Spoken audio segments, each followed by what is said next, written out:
어제 그 아수라장 기억나시죠? 코스피가 하루에 5% 넘게 무너지던 날이요. 그런데 딱 하루 만에 시장이 언제 그랬냐는 듯 다시 빨간불을 켜고 반등했습니다. 반도체는 섹터로만 15% 넘게 튀어올랐고, 화면 아래쪽엔 상한가가 9개나 줄줄이 불이 났어요.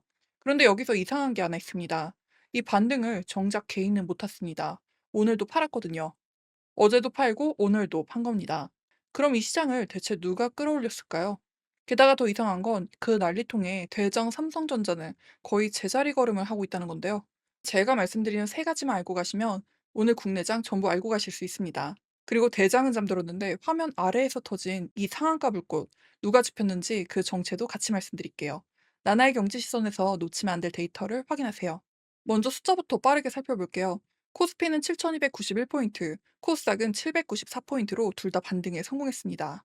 어제 5% 잃은 거 생각하면 회복이라기보단 겨우 한숨 돌린 수준이죠. 그런데 진짜 이야기는 수급에 있습니다. 오늘 이 반등을 만든 주인공이 기관이었거든요. 기관이 코스피에서만 1조 8천억 원 넘게 쓸어 담았습니다. 외국인은 어제에 이어서 매수세를 이어갔고요. 반대로 개인은 코스피와 코스닥을 합쳐 2조 원이 훌쩍 넘게 팔아버렸습니다. 저울로 보면 기관과 외국인이 한쪽을 힘껏 눌러 지수를 세우는 동안 개인은 그 반대편에서 계속 물량을 던지고 있던 거예요. 그런데 대장주를 보면 고개가 갸웃해집니다. SK 하이닉스는 5% 넘게 껑충 뛰었는데 정작 삼성전자가 겨우 500원, 0.18% 오르는데 그쳤거든요. 같은 반도체인데 왜 이렇게 갈렸을까요? 더 흥미로운 건 초대형주 30개를 묶은 K탑 30 지수는 오히려 1% 하락했다는 거예요. 그러니까 덩치가 큰 대장주들은 오히려 쉬거나 뒤로 밀렸다는 뜻입니다. 반면 업종 지도는 반도체, 광통신, 로봇, 조선까지 온통 빨갛게 물들었는데요. 환율은 다시 1,509원으로 올라섰고요. 대장은 조용한데 아래는 불바다. 이 묘한 그림이 왜 나왔는지 지금부터 한 겹씩 벗겨보겠습니다. 자, 어제 공포가 왜 이렇게 빨리 탐욕으로 바뀌었을까요? 세 가지가 겹쳤습니다. 첫째, 어젯밤 미국 필라델피아 반도체 지수가 2% 넘게 반등하면서 공포에 제동이 걸렸고요. 일본의 키옥시아마저 급락 출발했다가 상승으로 돌아서면서 아시아 반도체 초심을 받쳐줬습니다. 둘째, 어제 낙폭이 너무 과했다는 인식에 저가 매수가 들어왔습니다. 증권가에서도 여기서 더 빠질 기대값은 낮다는 말이 나왔거든요. 그리고 셋째, 이게 제일 중요한데요. IMF가 올해 우리 성장률 전망을 1.9%에서 2.6%로 확 올렸습니다. 주요 30개국 중에 가장 큰 상향폭입니다. 그 이유를 딱 한마디로 뭐라고 했는지 아세요? 반도체가 밀어올렸다. 어제는 반도체가 우리를 끌어내렸는데 오늘은 바로 그 반도체가 나라 성장률까지 들어올린 버팀목으로 재평가된 거죠. 공포와 탐욕이 이렇게 하루 만에 자리를 바꾼 겁니다. 그럼 이 반등을 실제로 산 건 누구였을까요? 앞서 말씀드린 대로 기관이었습니다. 그런데 기관이 오늘 뭘 가장 많이 담았는지 보셨나요? 바로 SK 하이닉스입니다. 그것도 하루에 8천억 원 넘게 몰아넣었습니다. 한 종목에 8천억 원이면 그냥 사는 게 아니라 작정하고 끌어올린 건데요. 그러니 SK 하이닉스가 그렇게 뛴 게 우연이 아니었던 거죠.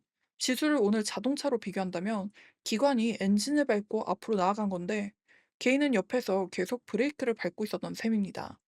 그런데 여기서 진짜 이상한 질문이 하나 남습니다. 기관이 이렇게 반도체를 쓸어 담았는데 왜 대장인 삼성전자는 꿈쩍도 안 했을까요? 여기가 오늘의 핵심입니다. 사실 삼성전자도 큰 손들이 안 산 건 아니거든요. 기관과 외국인이 오늘 삼성전자를 합쳐서 5,500억 원치나 사들였습니다. 그런데도 주가는 거의 제자리였어요. 왜냐하면 개인이 그만큼, 아니 그 이상으로 삼성전자를 던졌기 때문입니다. 큰 손이 아무리 받아도 개인 매도벽이 워낙에 두꺼우니 위로 못 뚫고 눌린 거예요. 그럼 SK 하이닉스는 왜 날았을까요? 여기엔 확실한 재료가 하나 있죠. SK 하이닉스가 내일 미국 예탁증서 ADR을 나스닥에 상장하거든요. 최태원 회장이 직접 미국으로 건너갔고 이 ADR 청약에 공모 물량의 7배가 넘는 주문이 몰렸다는 소식까지 나왔습니다. 그래서 저는 이렇게 봤는데요. 오늘 반도체는 다 같이 오른 게 아니라 손에 쥔 재료가 있는 놈만 날아오른 거라고요. SK 하이닉스는 미국 상장이라는 티켓이 있었고 삼성전자는 당장 그런 이벤트가 없었던 거죠. 오늘 장을 한마디로 요약하면 대장은 마이너스인데 아래선 축포가 터진 하루였습니다. 방금 봤듯이 초대형주 지수는 오히려 빠졌는데 반도체 소부장이나 광통신, 조선, 방산 그런 테마들은 불기둥처럼 솟아올랐거든요. 상한가가 줄줄이 터졌고요. 이건 큰돈이 안전한 대장주 대신 재료가 살아있는 중소형 테마주로 확 쏠렸다는 신호입니다. 시장이 어제 공포를 딛고 다시 위험을 감수하기 시작했다는 뜻이기도 하고요. 다만 이런 쏠림 장세는 달콤한 만큼 위험합니다. 대장이 안 받쳐주는 테마 랠리는 분위기가 식으면 순식간에 되돌려지거든요. 그래서 이 불꽃의 정체를 정확히 알아둬야 뒤탈이 없습니다. 여기서 한 줄로 정리하고 갈게요. 오늘 반등의 진짜 주인은 개인이 아니라 기관과 재료였습니다. 기관이 2조를 부어 지수를 세웠고요. SK 하이닉스는 미국 상장이란 재료로 홀로 날았으며 돈은 대장 대신 재료 있는 테마로 쏠렸습니다. 반대로 개인은 팔았고 재료 없는 삼성전자는 결국 눌렸습니다. 결국 오늘 장은 누가 사느냐보다 무슨 재료가 있느냐가 주가를 갈랐던 날입니다. 그럼 제가 처음에 말씀드리기로 했었던 그 불꽃 정체를 밝힐게요. 오늘 오른 종목들엔 공통점이 하나 있었는데 하나같이 AI 인프라라는 실이 끼어 있었습니다. 먼저 데이터 솔루션은 삼성 SDS와 3천억 원대 AI 컴퓨팅 공급 계약을 따내면서 이틀 연속 상한가에 안착했습니다. 동탄 데이터 센터에 GPU 서버를 넣는 계약이었죠. 반도체 설계를 대행하는 가온칩스도 상한가로 직행했고요. 광통신이 12% 넘게 폭발한 건 엔비디아 젠슨왕이 광통신을 AI 시대 핵심 기술로 콕 짚으면서 데이터 센터로 있는 광부품 수요가 재조명됐기 때문이에요. 여기에 하나 더 있습니다. 조선과 방산도 같이 올랐는데요. 미국 국방부가 우리 조선사에 처음으로 전투함 정보를 요청했다는 소식이 나왔거든요. 실제로 하나오션은 오늘 기관수 매수 상위에 이름을 올렸습니다. 재료가 살아있는 곳마다 돈이 정확하게 꽂힌 하루였습니다. 그런데 오늘 상한가 중에 조금 결이 다른 정말 뭉클한 종목이 하나 있습니다. 바로 크레미로 유명한 한성기업인데요. 이 회사가 실적 부진으로 상장 폐지 위기에 몰렸었는데 알고 보니 유엔 참전 용사를 위한 음악회를 무려 25년이나 후원해온 기업이었던 거예요. 이 미담이 알려지자 개인 투자자들이 애국 기업을 살리자며 이른바 돈줄을 내준 겁니다. 쪼그라들었던 시가총액이 다시 기준선을 넘기며 상패 위기를 넘겼습니다. 숫자만 보던 시장에 사람 냄새가 난 순간이었던 거죠.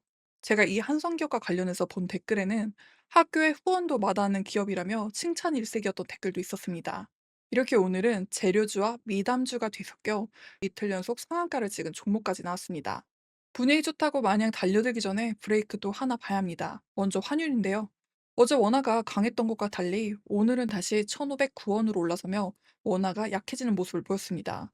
반등장인데 환율이 되레 오른 건 살짝 불편한 신호죠. 여기에 한국은행이 다시 한번 금리 인상을 시사하면서 빚을 내서 투자하는 이른바 레버리지 투자에 각별히 유의하라고 경고를 했습니다.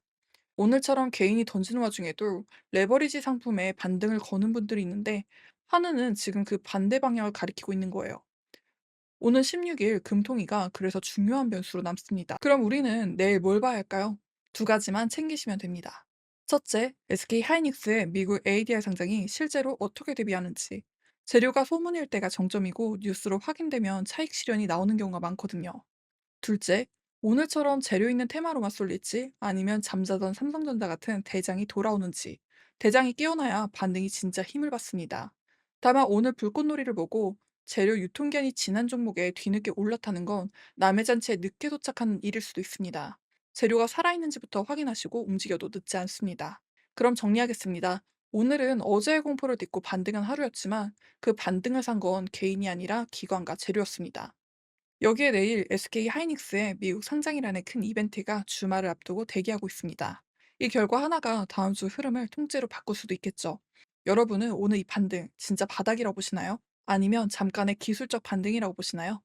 댓글로 남겨주세요. 오늘 시장은 여기까지 살펴봤고요. 양질의 데이터를 제공해 드릴 수 있도록 구독, 좋아요, 알림 설정 부탁드릴게요. 오늘도 시청해주셔서 감사드립니다.